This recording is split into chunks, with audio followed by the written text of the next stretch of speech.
40 ans d'exception. Ouais. Ça se passe dans le coin. Absolument, c'est à Saint-Pierre-Quiberon, hein. C'est juste quand on arrive de la Terre. En fait, c'est à gauche avant d'arriver jusqu'au bout de la presqu'île de Quiberon.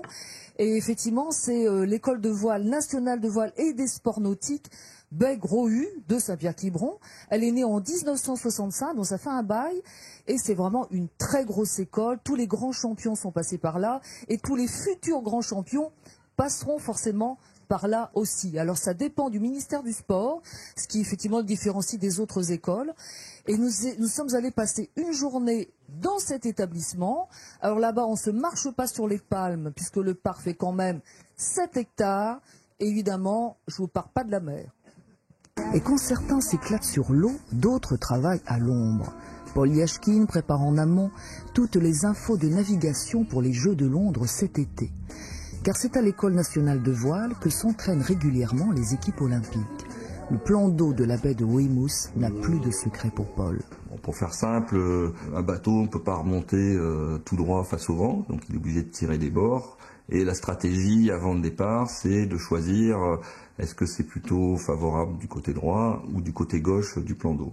Donc il va calculer une route pour le côté droit, une route pour le côté gauche, et il va nous donner la différence de temps entre ces deux parcours-là.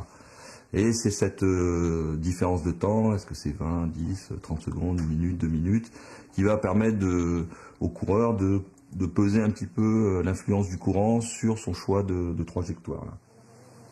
Le but du jeu, c'est pas de faire un bouquin, c'est d'avoir un outil qui soit utilisable par les coureurs et les entraîneurs, et puis pour bien régater sur le tournoi des jeux.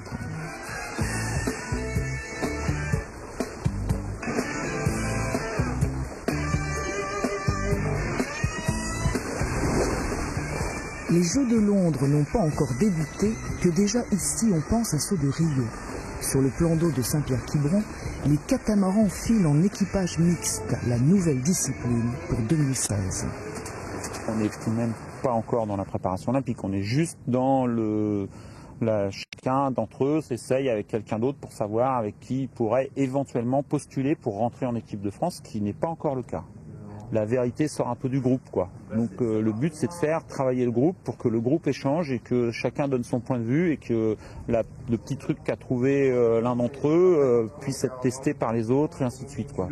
Lui, il prend l'écoute, vu que c'est une écoute liée. Tu vois? Ah, toi, tu sors juste avec le chariot? Ouais. Du coup, ouais. Et au bout de 3 ans et demi, il y a une phase de sélection pour les Jeux, parce que là, il n'y en aura qu'un. Et donc là, ils vont tous se retrouver vraiment en concurrence. Et là, il y aura peut-être un peu moins d'échanges et il s'agira pour eux de montrer que c'est eux le meilleur parmi les autres. En fait, c'est ça qu'on regarde à l'heure actuelle. Quand on fait des essais, aussi bien Pierre que moi, je pense qu'on essaye de voir la compatibilité sur ces choses-là. Moi, je sais les choses où je suis pas bon et je sais les choses où je peux faire un effort. Il y a des choses que j'aime bien faire, d'autres moins, et il faut que ça s'adapte aux différences hommes-femmes.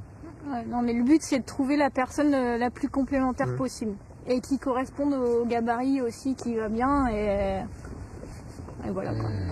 Allez, bon vent les gars les filles, et rendez-vous dans 4 ans. Voilà.